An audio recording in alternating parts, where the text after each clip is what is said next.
Hi friends, welcome back to another video of my green seasoning by popular demand. I start with pimento seeds or allspice berries, some scallion, cilantro, which is optional. I have my scotch bonnet peppers, ginger. I also have some thyme.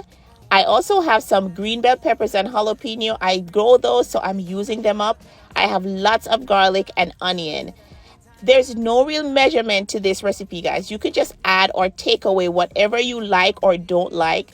And then I just blend this up with a little bit of water. You can use a tiny bit of oil as well.